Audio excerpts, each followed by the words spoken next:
CEIP, Casa Espírita Ilha de Paquetá, trazendo conhecimento através do decodificador Allan Kardec, consolando corações, mostrando o caminho do aprimoramento moral, despertando o espírito imortal em cada um de nós através da doutrina espírita, concedendo o pão do espírito que nos fortalece, dando sentido à vida. Boa noite, amigos. Estamos aqui mais uma vez apresentando um estudo para a reflexão de todos. Não temos a pretensão de trazer uma ideia pronta. Nós estamos trocando informações para que os amigos possam refletir. Num momento de pandemia como esse, nada mais oportuno do que falar sobre a verdadeira caridade. Quando eu digo verdadeira caridade, eu não estou especificando se é uma caridade material ou se é uma caridade moral. Eu estou falando na verdadeira caridade segundo a doutrina espírita. Por que nós estamos apresentando dessa forma? Porque ao longo desse ano e dos anos anteriores também, é muito comum nós falarmos do exercício da prática da caridade, do exercício do amor ao próximo, do desprendimento, ajudar o semelhante, exatamente como a Selma falou. Amar o próximo como a nós mesmos. Uma máxima que o Cristo nos deixou. Porém, em determinados momentos, a gente precisa parar para pensar. Fazer uma parada técnica, como se costumava dizer naqueles jogos de basquete, porque hoje eu não sei que nome se dá, em que o técnico, olhando para o juiz, ele fazia um sinal assim, ele pedia tempo. Aí o juiz parava por 5 minutos, que era uma prática do basquete, e eles paravam para poder melhor se organizar. Então, digamos que nós estamos fazendo uma parada técnica ao longo da grande estrada da vida, aproveitando que ainda estamos a caminho da luz, para rever a nossa conduta, o nosso comportamento, a maneira com que estamos agindo, fazer um balanço a caminho, fazer acertos a caminho, sem parar, mas no sentido de que o objetivo é melhorar a qualidade daquilo que é apresentado, que é feito. Por quê? Porque o propósito é que a gente possa se modificar à medida que vamos caminhando. Isso me faz lembrar muito aquela passagem de uma música do Raul Seixas, daquele O Baú do Raul, que tem uma grande quantidade de músicas e letras pitorescas, quando ele diz assim que nós temos que ser uma metamorfose ambulante. E ele disse uma coisa extremamente oportuna e contemporânea. Quando você precisa, à medida que vai caminhando, vai se adequando à realidade do momento em que nós estamos vivenciando. Quando nós falamos em a verdadeira caridade, ela pode ser a caridade de ordem, pode ser a caridade de ordem moral, que é a caridade do esclarecimento. Começa por aí. Como esclarecimento?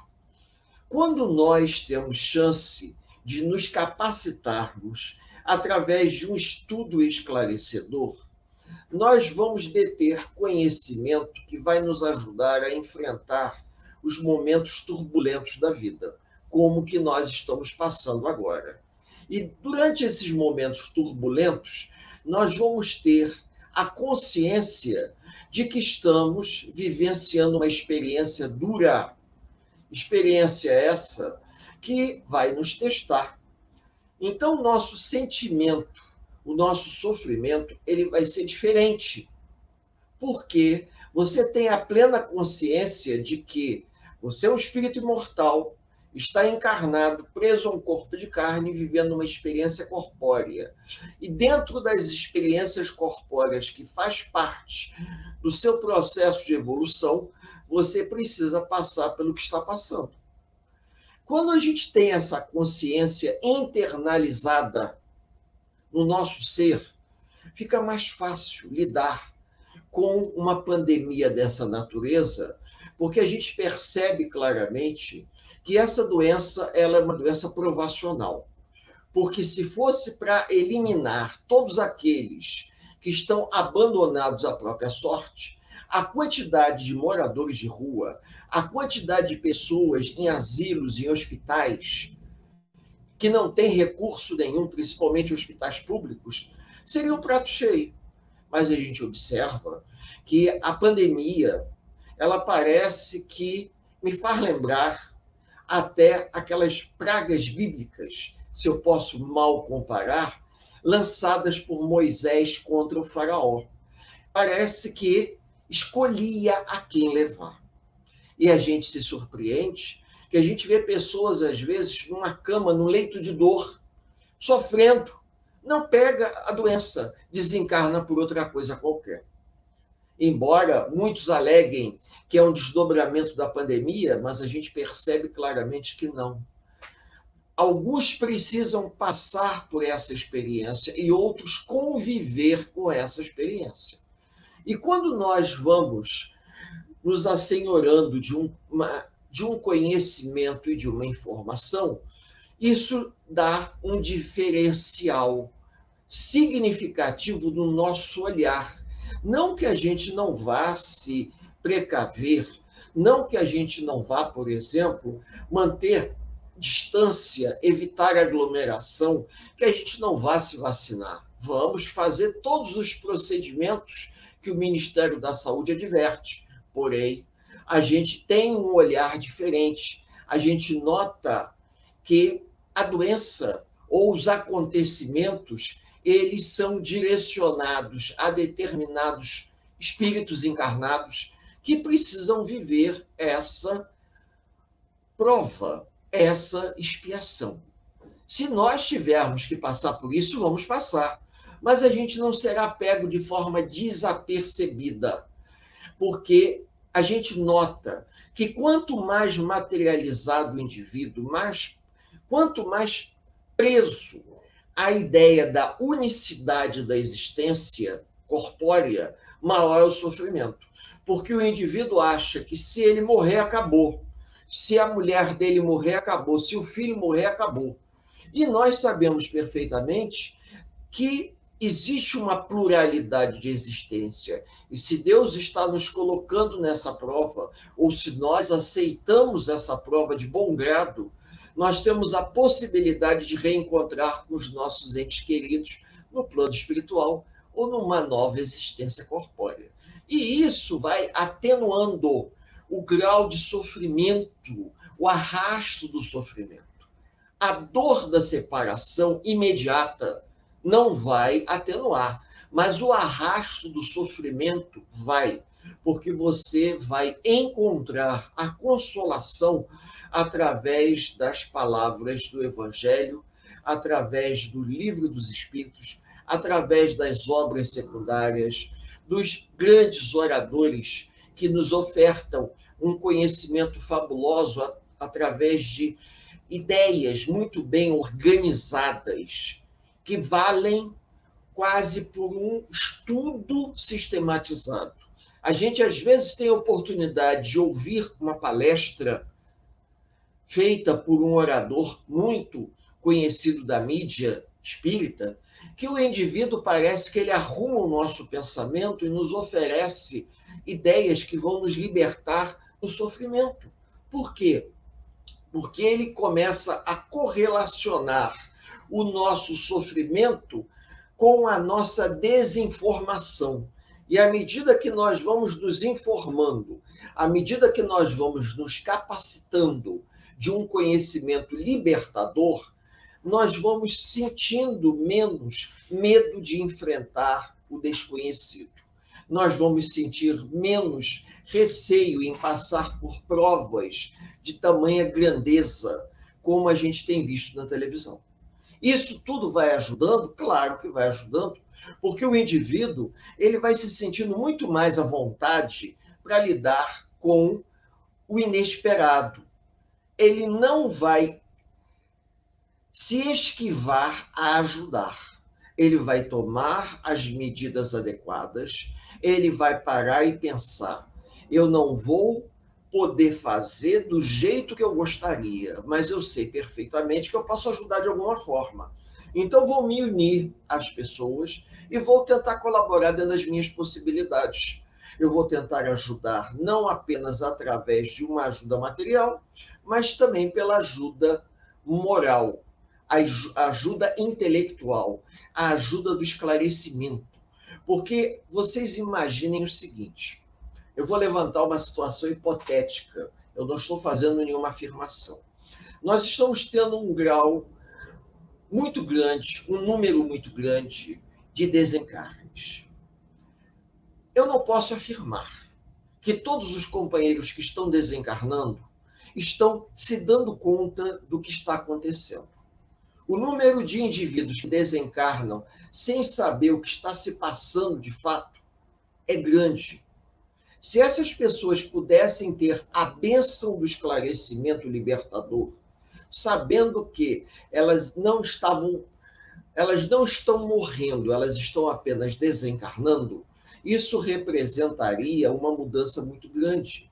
O número de espíritos perturbados no mundo maior seria menor, porque a gente percebe por experiência que os companheiros desencarnados que trabalham nos postos de atendimento, no mundo espiritual, nos hospitais, nas enfermarias, devem estar tendo um trabalhão, porque eles estão tendo que receber.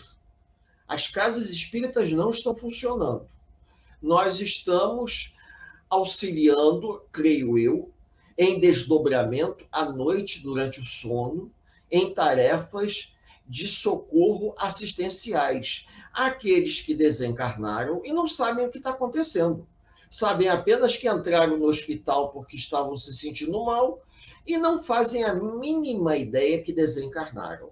Se em condições normais a gente observa nos trabalhos que são realizados, trabalhos mediúnicos, das reuniões mediúnicas direcionadas à desobsessão, por exemplo, a gente observa a quantidade de espíritos que se manifestam completamente alienados do que está se passando, quanto mais diante de uma pandemia dessa, onde muitos estão desencarnando, não sabem o que estão acontecendo. É óbvio que os amigos espirituais, eles socorrem numa proporção, mas devido ao grande número, fica até complicado.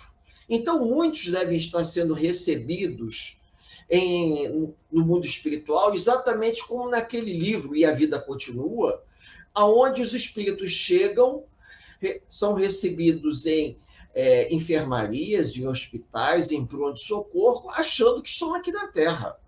Até que em um determinado momento lhes é revelado que eles estão no mundo espiritual.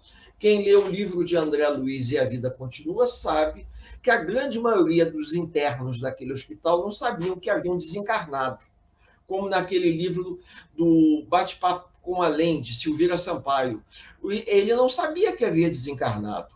Então a única saída é os companheiros, os enfermeiros do espaço, encaminharem esses indivíduos para enfermarias, onde todos vão estar ali sendo assistidos para que no momento oportuno lhes possa ser revelado que eles deixaram o corpo físico na Terra, mas eles continuam vivos no plano espiritual.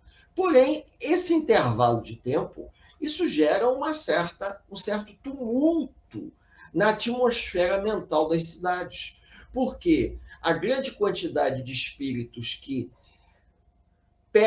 se desligam do seu corpo físico num hospital, numa enfermaria, ou num pronto-socorro, como a gente vê na televisão, na fila, à espera de um leito de UTI, e que se desliga do corpo físico, não se dá conta que desencarnou e se desloca para casa. E vai para casa, chega em casa e, de repente, ele se surpreende, porque ninguém responde as perguntas dele.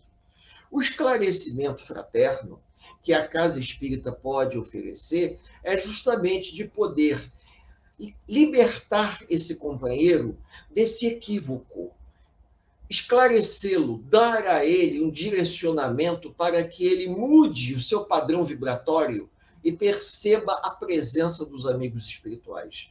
Porque uma grande quantidade de pessoas estão desencarnando, muitos desencarnaram na fila por um leito no hospitalar, alguns desencarnaram por falta de oxigênio, alguns desencarnaram porque não deu tempo de levar para o atendimento, outros desencarnaram depois de muito tempo em tratamento em bons hospitais particulares.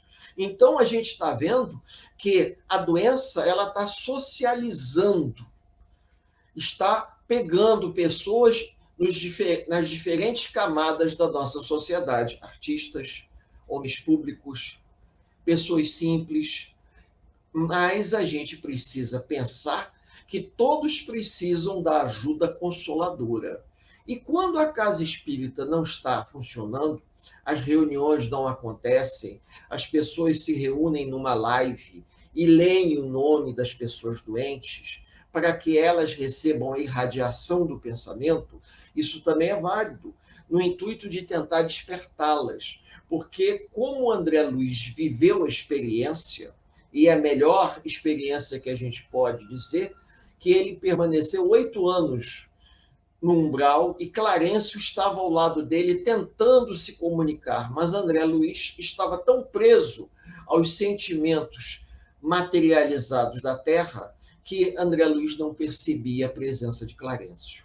Então, vocês vejam que nós estamos falando da caridade moral, que ela pode ser obtida através de uma palestra pública, através de um esclarecimento, através de uma reunião mediúnica, onde nós falamos, o espírito escuta por intermédio do médium, se surpreende, e na hora que ele se surpreende, ele muda o padrão vibratório e deixa de vibrar num determinado padrão e começa a perceber a presença dos desencarnados familiares ou amigos.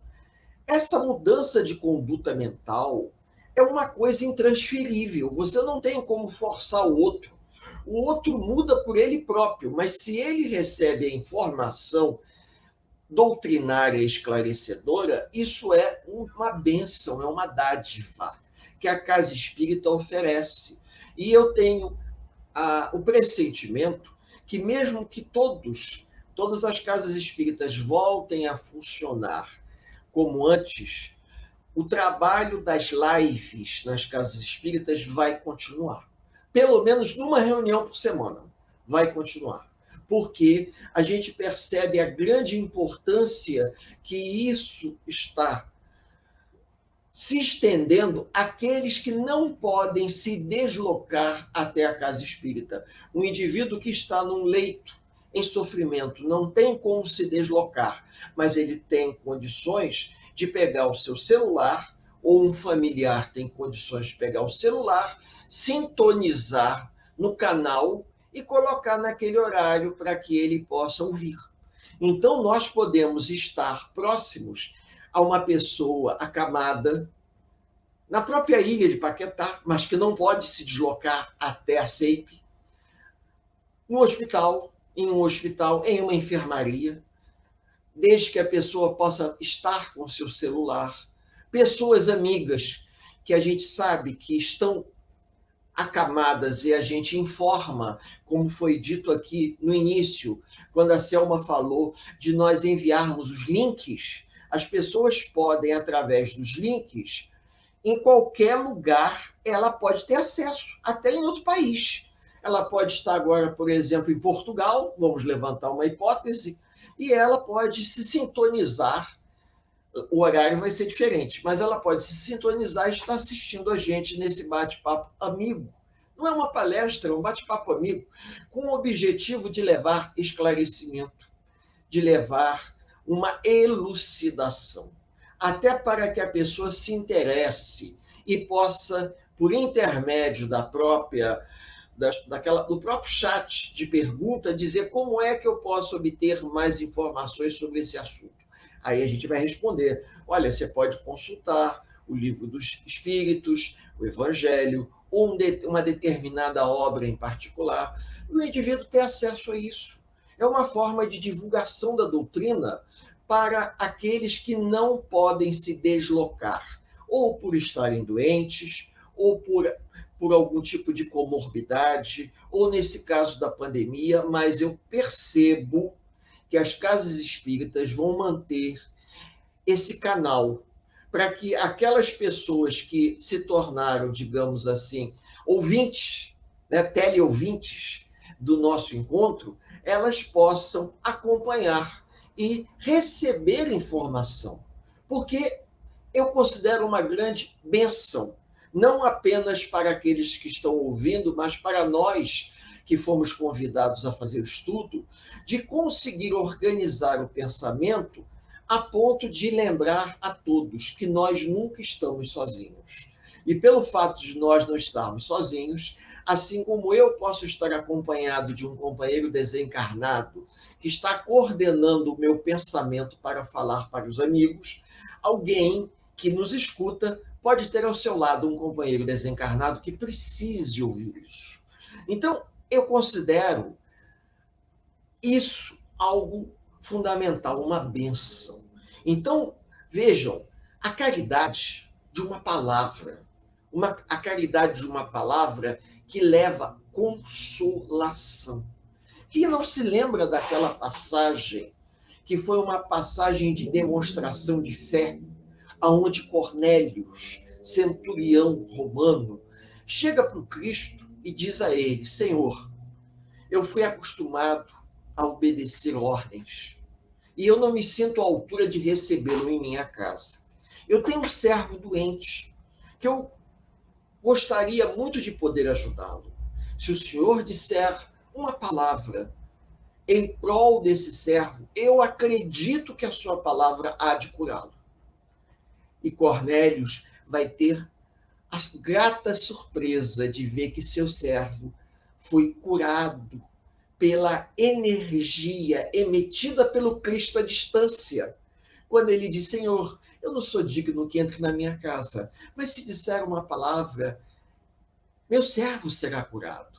E Jesus se vira para todos os apóstolos e diz assim, eu nunca vi tamanha fé em um homem, um não hebreu, ele é romano, ele é um romano. E ele tem mais fé, ele não disse isso, mas deu a entender. Ele tem mais fé do que vocês, que me acompanham. E Cornélios vai nos deixar um exemplo fantástico. Existe um livrinho chamado O Centurião de Cafarnaum. Leiam.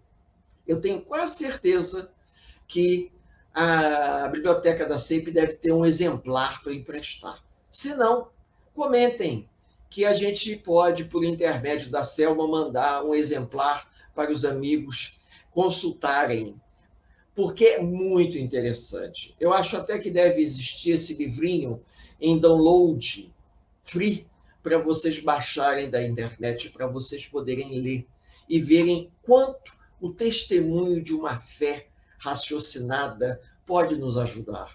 Quando Selma falou de deixarmos o copo com água para fluidificar, é o exemplo do que a fé raciocinada nos traz, porque estamos recebendo a caridade segundo a doutrina espírita. Chico Xavier, em alguns momentos, Dr. Bezerra de Menezes também, vejam bem, e professor Eurípides Barçanufo, em alguns momentos em que as pessoas passavam por muita dificuldade e não tinham recursos materiais para adquirir um remédio ou alimento necessário, davam a sugestão de que o indivíduo chegasse em casa, colocasse uma garrafa com água, orasse e pedisse aos benfeitores maiores que depositasse naquela água a energia necessária para satisfazer a fome, atender às necessidades do corpo e da alma. E Dr. Bezerra de Menezes nos deixa o depoimento fantástico de que o indivíduo que buscou ajuda e não tinha o que comer, e Dr. Bezerra não tinha o que lhe oferecer, porque tudo que ele havia recebido, ele havia distribuído com os necessitados, fez isso. E a fome do homem foi saciada, as necessidades foram saciadas, pelo menos o tempo suficiente até que ele conseguisse arrumar um emprego, até que ele conseguisse levar alimento para casa. Vejam a verdadeira caridade. A caridade aonde você, junto com o esclarecimento, você deposita a fé, para que a fé possa mobilizar o outro. Pessoas que podem, por exemplo, estando em um hospital, a um lugar distante, possam ouvir essa palavra amiga e, de repente, colocar um copo d'água, fazer uma prece, pedindo que os benfeitores depositem nesse copo d'água o remédio que eles precisam, pelo menos para suavizar a dor naquele momento. Porque quando nós estudamos um pouco mais, às vezes a gente compreende que a dor representa o processo de cura, a profilaxia da alma, que nós solicitamos antes de reencarnar. Mas às vezes a gente precisa de um refresco, não é verdade? E aí esse refresco vem nessa água, nessa homeopatia que os amigos espirituais depositaram nesse copinho de água, para que o indivíduo possa se sentir um pouco mais refrescado e que ele possa continuar a sua vida. Quando nós falamos sobre a verdadeira caridade, segundo a doutrina espírita, não é a caridade que a gente gostaria, mas a caridade que as pessoas precisam e nós também. Porque no momento que nós reencarnamos, na empolgação do processo reencarnatório, a gente pede muito mais do que nós temos condições de administrar. Nós solicitamos sofrimentos que estão além das nossas verdadeiras forças. E os benfeitores espirituais, sabendo disso, eles vão moderar o sofrimento de acordo com a nossa verdadeira resiliência. O nosso benfeitor espiritual, aquele que vê no âmago da nossa alma, ele sabe até onde a gente é capaz de ir, até onde nós somos capazes de aguentar o sofrimento transformador, que antes de reencarnar, na empolgação, a gente se dispõe a aceitar como se fosse um combo reencarnatório de situações, um pacotão, né, de medidas reencarnatórias que a gente aceita na empolgação. E no meio do caminho, muitas das vezes, a gente fracassa, a gente abandona a nossa verdadeira proposta. A imaturidade da alma, ela não nos permite reparar na velocidade que nós gostaríamos, no tempo que nós gostaríamos. Vocês podem ter certeza disso. Às vezes nós nos preparamos centenas de anos para passar por uma prova. Porque se recebêssemos essa prova antes, nós não teríamos como levá-la até o final. Nós não suportaríamos o tranco, falando português claro. E eu conheço pessoas que provavelmente vivenciaram essa experiência. Foram se preparando homeopaticamente para quando chegasse num determinado momento da sua trajetória evolutiva, recebessem aquela prova. A prova, ela pode ser adiada, mas ela não pode ser, muitas das vezes, não cumprida. Por que eu digo adiada? Porque a espiritualidade não nos vai dar uma prova que nós não tenhamos condições de passar. Simplesmente porque a gente vai ter que passar por ela? Não. Existe uma coisa chamada intercessão do plano espiritual. Existe uma expressão muito comum chamada moratória. E quando o indivíduo está diante de uma prova muito grande, em que os benfeitores avaliam que ele não terá condições de passar pela prova, esses benfeitores imploram pela moratória divina para que a moratória postergue aquela prova, para que ele possa passar pela prova no momento apropriado. Não faz sentido o aluno fazer uma prova sem não ter estudado adequadamente para encarar a prova. Os benfeitores espirituais, eles sabem exatamente quando nós podemos dar o nosso verdadeiro testemunho de fé, quando nós vamos estar preparados para passar por algo que outras pessoas até ficariam em dúvida, se nós temos consciência do que nós estamos passando. Porque nós, às vezes, vivenciamos a dor moral de uma maneira que os outros até se perguntam, caramba, será que ele está bem? Será que ele tem consciência do que ele está passando? Porque eu não sei se eu aguentaria. A gente costuma ver isso, as pessoas falarem dentro da casa espírita.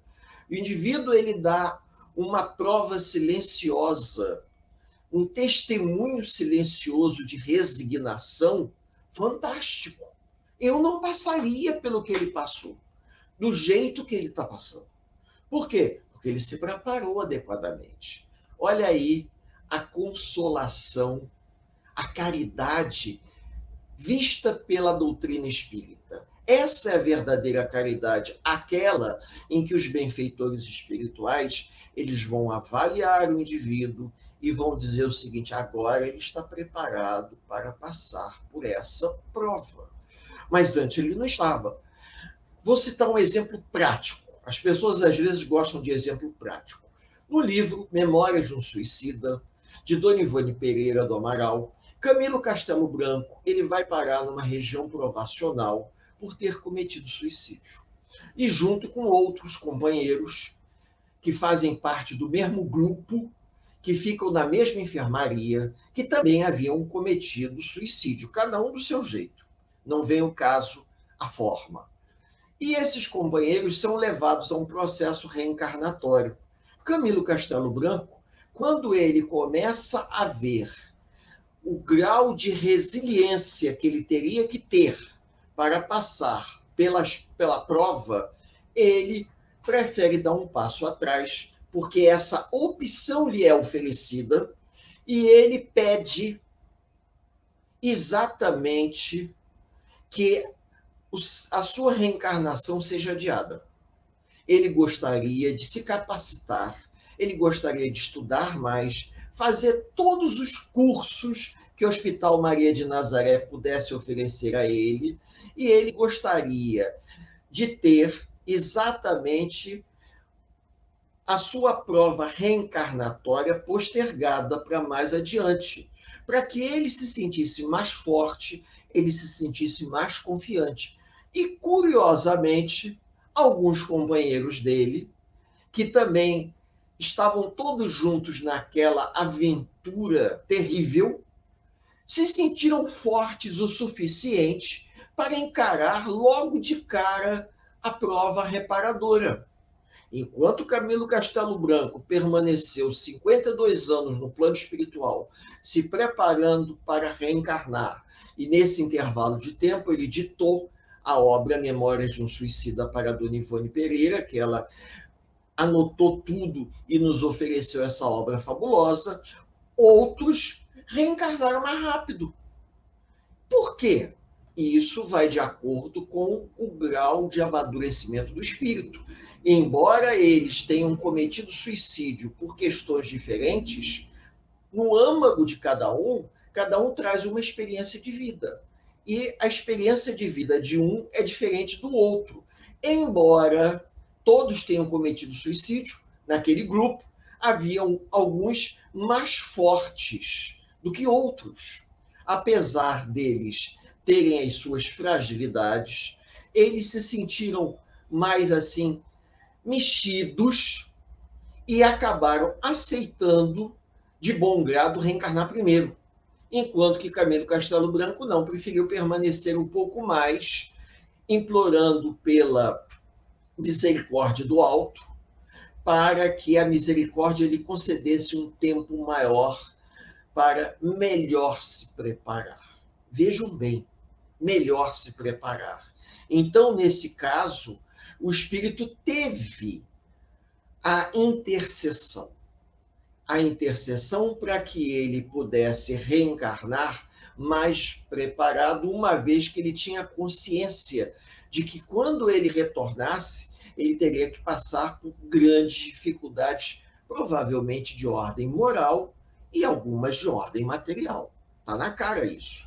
Agora, a gente observa que nesse momento existencial, aonde essa grande pandemia ela está tocando em todos os continentes, nos povos, com culturas diferentes, a gente observa que as circunstâncias em cada país é diferente, dependendo da cultura, dependendo da condição econômica, dependendo da história, dependendo do governo.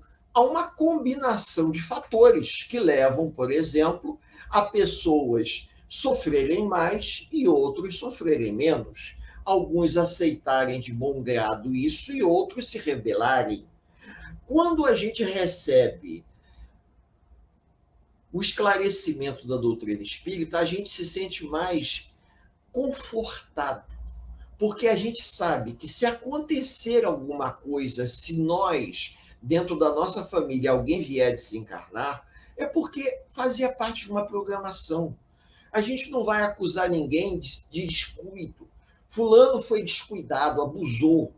A gente sabe que existem pessoas que, por uma questão de negacionismo, talvez, elas não estão nem aí.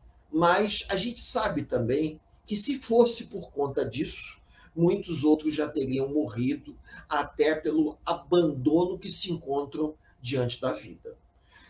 Com isso, a ideia de a verdadeira caridade sob o ponto espiritual, há uma diferença entre a caridade vista pelo homem encarnado, que sou eu, e o amigo espiritual que está aqui ao lado.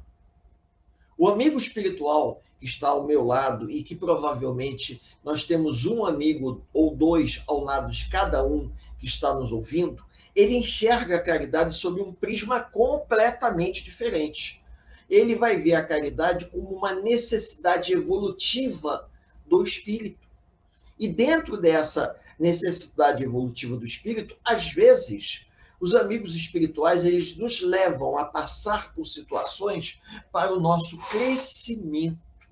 Aquilo que aqui na Terra nós chamaríamos como catástrofe, equívoco, no plano espiritual, eles vão classificar como oportunidade de crescimento para a alma, aonde nós vamos vivenciar experiências que podem ser experiências duras, mas experiências que podem alavancar a nossa evolução.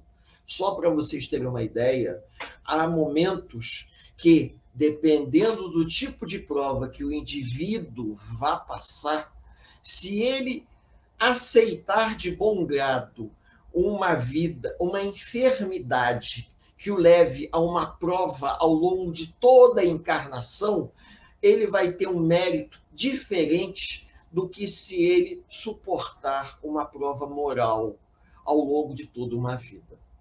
São situações, cada caso é um caso diferente. Nós não temos alcance de compreensão para aquilatar se num caso A, o ideal seria o indivíduo ficar acamado, terminar uma encarnação numa cama de forma vegetativa, ou ele passar ao longo de toda uma encarnação de um sofrimento de ordem moral, se achando não compreendido, se achando abandonado pela família, sofrendo moralmente. A dor moral que corrói a alma, ela é purificadora. Porém, Cada caso é um caso diferente. Nós não podemos julgar e nem temos como avaliar qual seria a dor mais apropriada para nós depurarmos as nossas faltas. Pelo menos dentro do que a gente entende, a dor moral, ela provoca uma transformação substancial no espírito. Tanto é que mesmo depois de perdermos o corpo, a dor moral continua, não é verdade? Então, tanto é que a gente tem depoimentos que deram verdadeiros romances de espíritos que estavam na carne em sofrimento, desencarnaram, a dor moral continuou por conta do quê? Pela falta do esclarecimento. E se nós temos a bênção de poder oferecer a esses amigos que nos ouvem por intermédio dos encarnados que nos assistem, e nós conseguirmos levar um esclarecimento que possa libertá-los um pouquinho que seja da dor moral, eu digo o seguinte: nós já existíamos antes da criação desse corpo físico e vamos continuar existindo após a morte desse corpo físico. Nós somos espíritos imortais que estamos presos a um corpo encarnado, numa condição de vigília, e que vamos continuar existindo. A nossa vida não começou no berço e nem vai terminar no túmulo. Ela já existia antes e vai continuar existindo depois. Nós somos espíritos imortais, é o que Camilo Castelo Branco nos diz. Porém, o fato do indivíduo não saber disso, o fato do indivíduo ignorar essas informações, leva a ele um sofrimento muito grande, porque ele se sente injustiçado, perdido, penalizado. São as penas eternas. Por que a pena eterna? Porque o indivíduo não consegue ter acesso ao esclarecimento, porque ele está numa vibração muito baixa, ele está num patamar de vibração muito baixa. E quando ele desperta, como foi o caso de André Luiz em Nosso Lar, e ele é esclarecido, a vida dele se modifica completamente. E aí que ele descobre que não basta apenas a gente receber a informação, a gente precisa dar um testemunho, passando por um processo de reforma íntima. Bom, essa seria uma visão da caridade dentro da doutrina espírita, mas a caridade de ordem moral. E a caridade material? A caridade em que muitas das vezes a gente é obrigado a reconhecer que estamos num momento tão delicado que fica difícil saber quando o nosso país, ou quando todos os países em sofrimento por conta da pandemia, vão conseguir recuperar a sua economia. E aí, aquela ideia de nós fazermos a caridade ou fazermos um atendimento voltado para auxiliar as pessoas, fica à margem de dúvida. Será que eu estou fazendo certo em distribuir o alimento? Será que não seria o certo, junto com a distribuição do alimento, eu também procurar auxiliar as pessoas? Em momentos normais, a gente até consegue. Mas no momento onde as pessoas não têm a quem recorrer, como é que nós vamos conseguir separar uma coisa da outra? Existe uma corrente, desde a época que o Betinho, com aquele programa Quem Tem Fome Tem Pressa, que iniciou-se um processo de distribuição de alimentos para auxiliar as pessoas necessitadas, em que as várias correntes batiam na mesma tecla. Existem aqueles que têm condições de trabalhar. E nós sabemos perfeitamente que a necessidade material, ela é grande. E o indivíduo não tem de onde recorrer. Na internet a gente vê constantemente mensagens falando a respeito disso. Até que ponto hoje a gente vai fazer política Está na hora de nós ajudarmos as pessoas e depois vamos pensar o que a gente pode fazer. Porque essa pandemia não tem data para terminar. E não é só no Brasil, não. Eu estou me referindo à América Latina, a países da Ásia, que vão viver uma situação complicada, principalmente se o setor produtivo for afetado. Então, a gente fica numa situação delicada, porque a gente vê que a distribuição de alimentos ela está acontecendo, mas infelizmente ela não acontece na proporção que poderia acontecer, porque nós não nos preparamos para essa pandemia. A pandemia ela veio, acenou como numa grande tsunami, que ao longe as pessoas viam que alguma coisa estava vindo na nossa direção. Então, já que nós estamos falando disso, está na hora de nós deixarmos de lado um pouco a parte filosófica da doutrina espírita e partir para a parte prática, a parte da caridade pela caridade. Vamos ajudar. Vamos ajudar. É possível ajudar? Ajude. É possível colaborar? Colabore com aqueles que te pedem, porque muitas das vezes a gente se surpreende quando a gente descobre que amigos espirituais conduzem na rua indivíduos que estão a esmo, desesperados ou perdidos em nossa direção, porque nós podemos auxiliar de alguma forma. Já aconteceu de ouvirmos um depoimento esse que contamos numa outra casa espírita, uma historinha muito interessante. Nós conhecemos durante um bom tempo, e essa companheira nossa já desencarnou, Helenir Meirelles. Helenir Meirelles conheceu muito Chico Xavier. E ela fundou um centro espírita em Niterói, na rua Doutor Sardinha, chamado JEF. É uma sigla, não me perguntem o que quer dizer cada letra, porque eu não sei. E fica em Santa Rosa, se eu não me engano. E esse centro, eu já tive chance de ir lá fazer estudo para eles, já tem algum tempo que eu não vou. Eles tinham, e têm hoje, mesmo depois que Helenir desencarnou, e o marido dela também, Lineu Meirelles, desencarnou, eles continuaram, os filhos continuaram o trabalho dos pais. Foi um trabalho muito interessante que eu tive chance de conhecer. Mas a Helenir, ela passou a distribuir todo domingo de manhã, em frente à casa dela, uma sopa. A casa da Helenir ficava perto do Largo do Marrom, lá em Niterói. Quem conhece bem Niterói sabe onde fica o Largo do Marrom. E Helenir resolveu distribuir sopa para moradores de rua. Então ela arrumou uma panelona, fez a sopa, e ela saiu avisando aqueles moradores de rua das imediações que ela ia distribuir sopa, disse o endereço, e se eles quisessem que eles aparecessem. E como aquilo ali, um passa a informação para outro, com questão de uma semana ou duas, já tinha um grande número de pessoas ali pegando sopa com ela. Levavam latinha, embalagem de sorvete, embalagem de leite longa-vida, né? Cortavam a embalagem para botar a sopa ali, e com isso ela saía distribuindo sopa. Mas eu me lembro que ela pedia, ela tinha até uma campanha de lata de leite em pó vazia. A gente juntava as latas de leite em pó, mandava para ela. Nós tínhamos uma conhecida lá no Consolador que levava as latinhas para ela já facilitar a distribuição de sopa.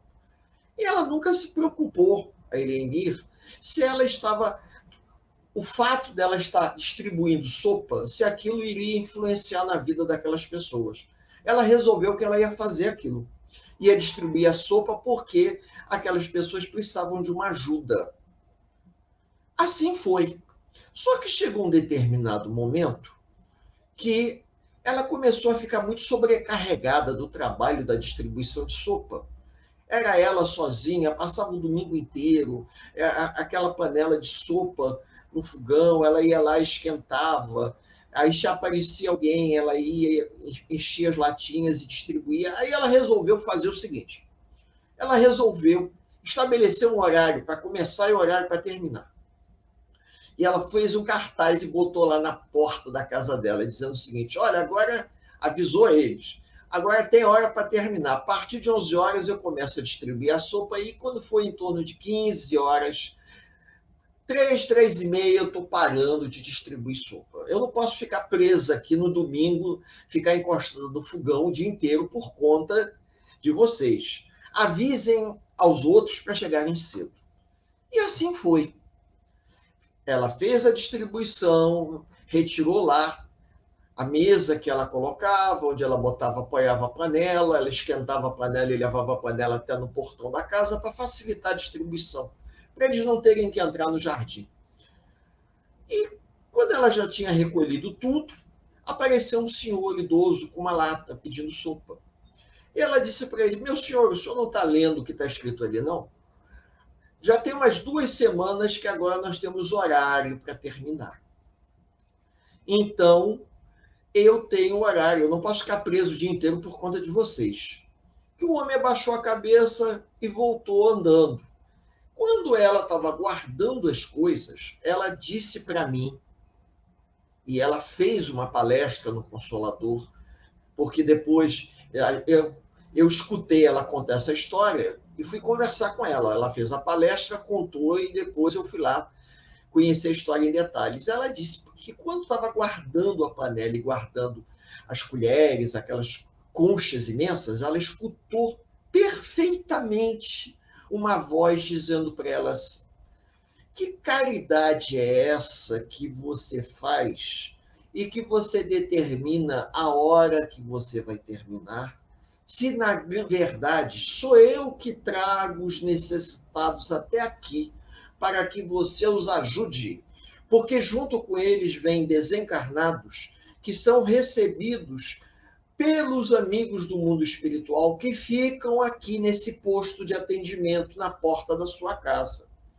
Quando ela se deu conta que ela não estava simplesmente distribuindo comida, ela estava auxiliando os moradores de rua por intermédio, ela era uma ferramenta do mundo espiritual que estava auxiliando os moradores de rua que iam até lá buscar sopa. Quando eles chegavam até ela recebia eles, dava a sopa e os benfeitores do mundo espiritual recebiam os desencarnados que o acompanhavam por conta de questão de alcoolismo, por conta de drogas. Então, existia paralelo àquele trabalho singelo que ela fazia de distribuição de alimento, um trabalho espiritual que ia muito além da compreensão dela. Então, quando a gente acha que nós estamos simplesmente distribuindo o alimento sem nenhum critério, muitas das vezes estamos sendo uma ferramenta do mundo espiritual, principalmente quando estamos ligados a uma casa espírita, para auxiliar companheiros totalmente equivocados, desencarnados, que levam a esses moradores de rua bebedeira, ao uso de drogas, e que podem ser recolhidos. Podem ser recolhidos, podem ser tratados no plano espiritual. Pelo menos minimizando o quadro do morador de rua. Por questões que estão além da nossa compreensão, muitas das vezes esses moradores de rua, eles estão naquela condição e a gente não tem nem como tirá-los dali. O máximo que você faz é dar uma ajuda. E se você consegue aliviar o peso psíquico do indivíduo, pois junto com você existe uma equipe espiritual, porque na verdade não é você que faz o trabalho, é a equipe espiritual que faz o trabalho e você acha que teve a feliz ideia de fazer a distribuição dos mantimentos. E na verdade foi quando a equipe espiritual percebeu que você estava receptivo para aquele trabalho, como diz André Luiz, quando o trabalhador está pronto, o trabalho aparece. Então, quando o trabalhador se dispôs, a equipe espiritual utiliza o trabalhador para auxiliá-los de maneira a atrair o encarnado em sofrimento, em busca do alimento, para que eles, paralelamente, pudessem ajudar ao desencarnado que estava ali, atuando em cima daquele encarnado. É um negócio fantástico, porque a gente vê isso principalmente nos trabalhos de comunidade, quando aquelas mulheres de comunidade que recebem sacolas de mantimento, que fazem parte do Evangelho, que são inscritas na casa espírita, são as assistidas. Muitas das vezes, na programação espiritual, aquelas mulheres têm companheiros que estão sendo preparados para reencarnar. Mas diante de uma pandemia onde não tem comida para todo mundo, como é que o espírito vai reencarnar?